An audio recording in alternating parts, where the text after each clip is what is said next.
Gonna start getting ready to put everything back together. Here's the new cylinder. We have to remove these two studs, put those here, as well as pull these two covers, caps, and hardware off, and install them over here as well. I think that's everything that needs to come off of the old one. I'm definitely gonna look it over and make sure, but I think that's all that needs to come off. After digging through all my junk hardware, I found two that will work.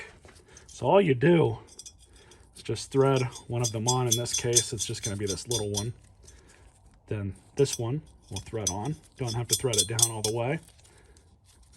And you just raise that one up, get the proper sized wrench, and pop it off. This is all you do.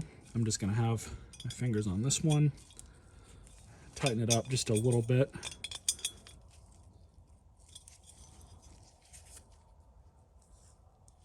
There we go.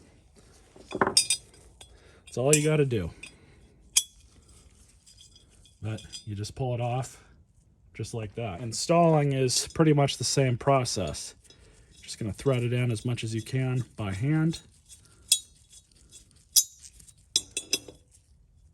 And just tighten it down the rest of the way with a ratchet. Starting to rotate the bottom nut.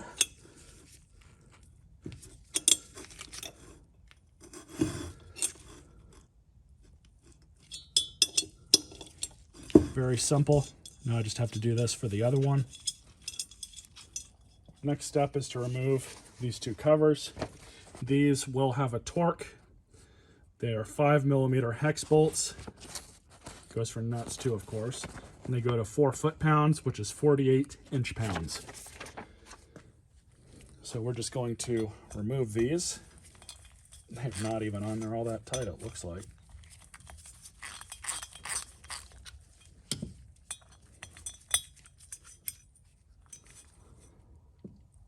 And we have a small copper washer that's got to come out. These are probably something that should be replaced, but I'm just going to go ahead and clean them up and reinstall them.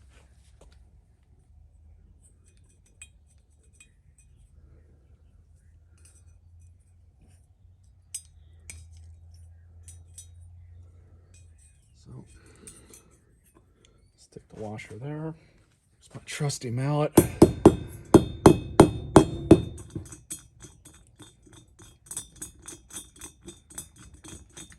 So setting the torque wrench to 48 inch-pounds. That's 50, so back it down to 2.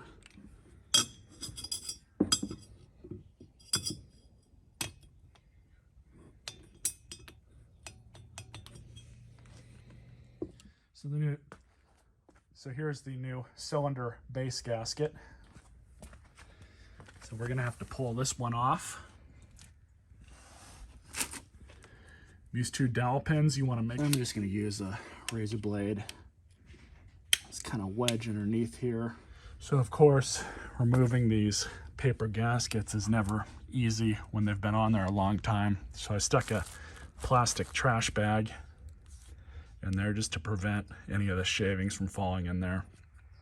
And I'm just taking my time, scratching it all off. I'm going to go over it with some lightweight sandpaper afterwards and kind of clean the surface up a bit. So I just vacuumed up all of the mess, pulled the bags out. I'm just going to go over this with some fine sandpaper. I'm going to put the bags back in as I do this because I don't want any of the metal to go down there, at least, you know, as little as possible. You're always going to get debris inside of an engine when you're doing this type of stuff, but it's important to note that this particular engine has a filter screen, which somewhere up here, I haven't really looked at the manual yet, but I know it's got a filter screen and it's got an embedded oil filter behind here. So that's what your filters are for, just in case there is some debris or particulate that gets into there. We'll put these two dowel pins back on. Next step. All right, so all that's been cleaned up and scuffed off as best I could get it. So now I just got to put the gasket in place and we'll get ready to put the cylinder back on. All right, so here's the new cylinder base gasket. Very carefully pull this out.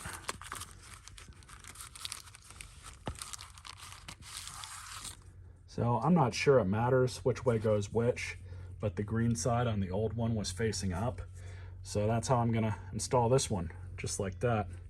So now I just have to undo the chain, put the gasket over it. We're gonna prep the piston, the wrist pin, and the 2 clips, and that's gonna be what we install next. So here is the old piston. And I just have these all brought around here just to show you guys the differences. So if you'll look at the top, this top ring is actually smaller than the one right below it. I should say, not as thick, but these are the new ones, and you can see there's different sizes here. So this smaller one in width goes on top, this one's right below it, and then the oil control rings go next. Now here is from the service manual. They want you to stagger the rings. That's standard practice anytime you're messing with this type of stuff. But they also want you to oil the rings for install and just make sure they're all lubed up. That's also a good practice as well. You can find this at any auto parts store or Amazon. This is engine assembly lube. This stuff's perfect for doing stuff like this. Anytime there's metal on metal contact, you definitely need to use some sort of lubrication. In a pinch, you can use oil, but it's a lot thinner and it won't stick as well as something like this. You can also use Lucas heavy duty oil treatment, or even some of their stop slip transmission fluid. All it needs to do is just provide some amount of lubrication for these new parts. Now the manual also specifies that if you can see these 2 markings here, those have to be installed up. You can't install them upside down.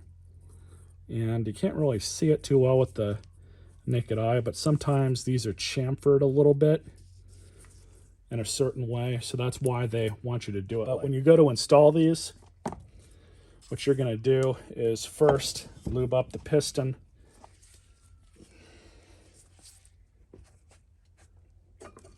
Just gonna use the old retention clip here just to kind of spread the oil around. In fact, we'll do this. According to the manual and standard practice again, you're going to install the oil control rings first.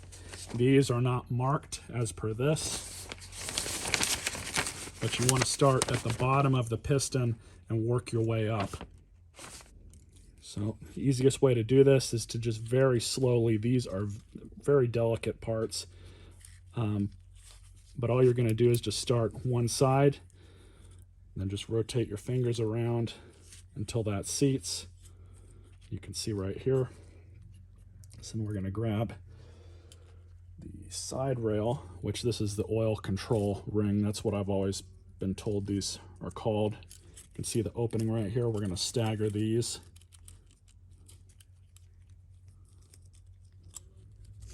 I'm just going to slightly move these rings. I don't know that it's a big deal with the oil control ring or not. So there we go. Got the gap here on the top. There's the middle and the control ring, and then there's the other gap. I'm actually going to move this a little bit further down.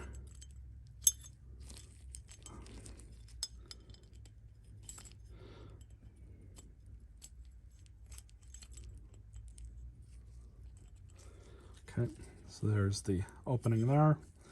Here's the middle opening on the oil control ring, and there's the other opening.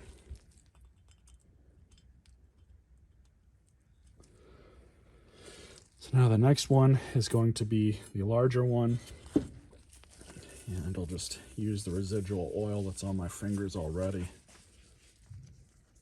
Make sure this N is facing up. So you're going to start this one just like the others.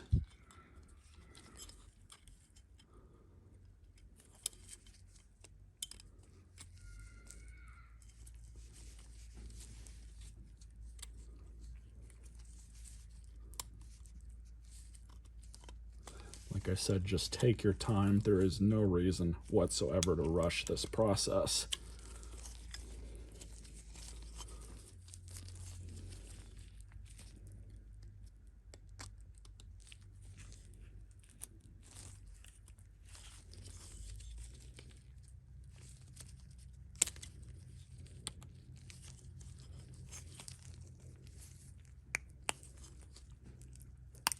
little too much there. That's all right.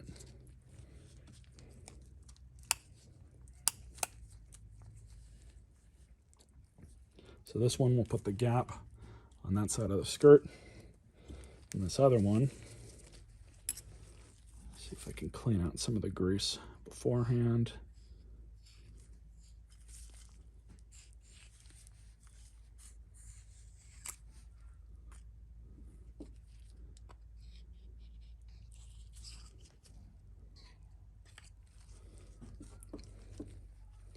That same thing, openings here, so we're going to put this one back here.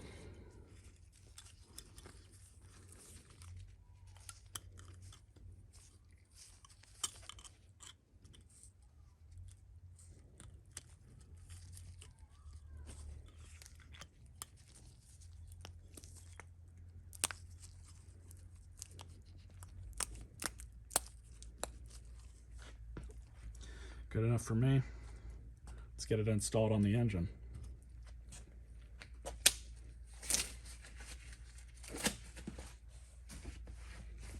So unfortunately, I'm not going to be able to use this with the piston like this. What I'm going to have to do is take both of the clips out as well as the wrist pin, take the piston and pre-install it into the bottom of the new cylinder. I'm also going to use some motor oil just to make sure everything's lubed up enough in order to get everything in. Because the only way I'm going to be able to use my sleeve there is if I do it that way. And then somehow, and hopefully, get the cylinder and piston on with this much space. I think we should be okay. But I'm going to go ahead and take the piston back off and get everything situated to do that. And one thing that is also important to mention here is from the factory, these cylinders are already honed. You can see the cross hatching on them. From what I've been reading online, these are made out of a very strong metal and they're almost impossible to hone on your own. But they do that from the factory and you can see it with the cross hatching. So I'm just going to install it as is. This end here is the front. That's the rear where the carburetor goes. So here's the piston intake. But we're going to do it from the top instead.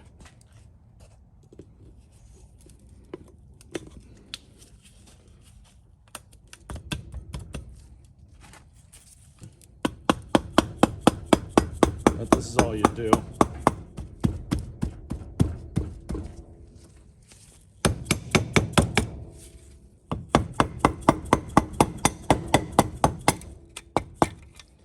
And just like that, just take your time. There's no use in rushing it, but I'm going to push it all the way down so then we can get access to the bottom where the piston comes out, where the wrist pin goes in.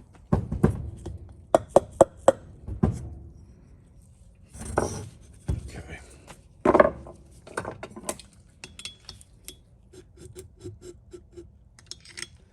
All right.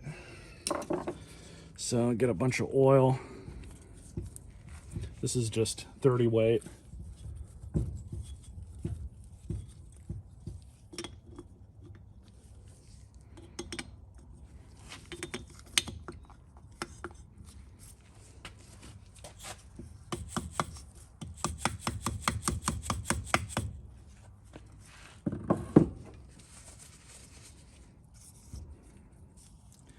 Hopefully that'll be good enough. Meet you guys downstairs. So I'm going to be very careful, at least as careful as possible, and try and install this. So I'm just going to go in just like that.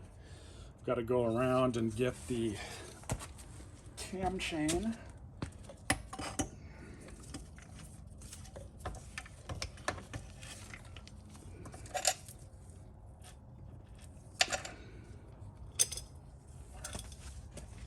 So what I need to do now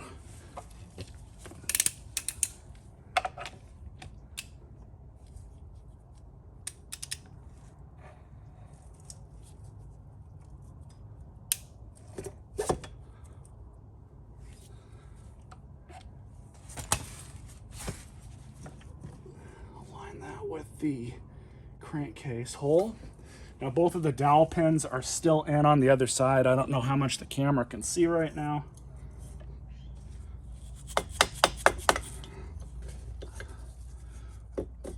There we go. What a pain in the ass. So that's done. Now I just have to put this clip back in.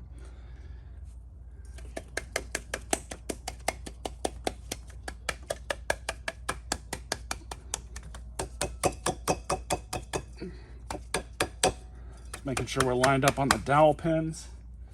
Looks like we are.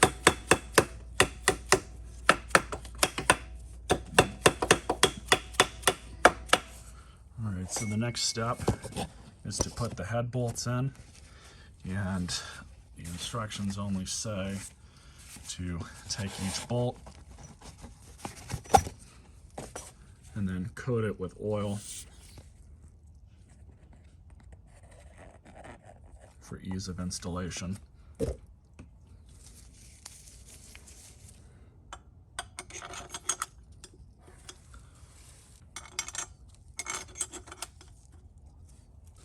The motor oil should hold those in place.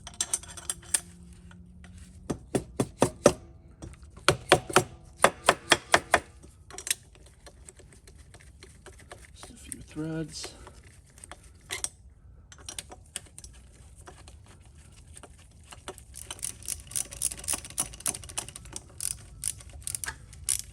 All I'm going to do here is just sink these down,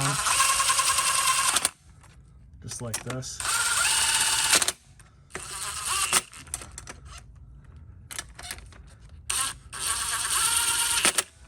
So before I forget, this chain guide has to go in. It can only really go in one way. So you're going to basically slide this into the notch that's down inside. So just guide it in. And then this little hook right here sticks right there.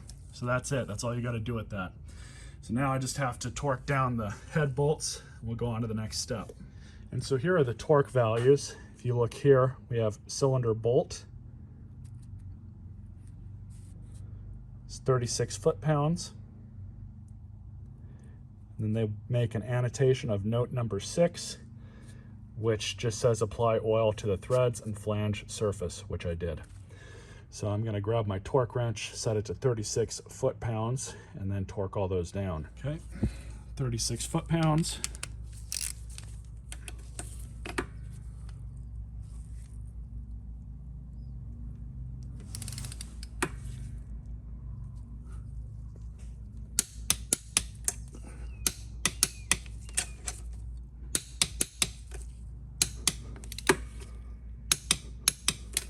And then I'll go through and check them one more time. Piston, cylinder, all installed. Now we got to put the head back on. And I know I'm going to have to put that head gasket on, but I also need to check and see if there's anything else that we might be missing. And here is a quick picture of how they show the chain guide. That's that little notch that's down below inside of the crankcase. And that's where it hooks there at the top, and you just stick this thing back in.